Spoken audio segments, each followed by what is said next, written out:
আমার কাছে যদি জিজ্ঞাসা করা হয় তোমার প্রিয় খাবার কোনটা, তাহলে বিশ্বাস করো একটাই কথা মাথায় আসবে, যার সাথে অন্য কিছুর তুলনা করা যায় না।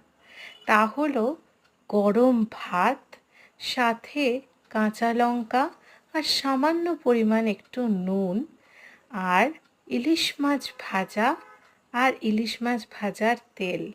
হ্যাঁ, জানি এই দিয়েই পুরো ভাতটা খেয়ে নেওয়া যায়। আর তার সাথে যদি থাকে সর্ষে দিয়ে ইলিশের ঝাল, তাহলে তো সোনায় সোহাগা।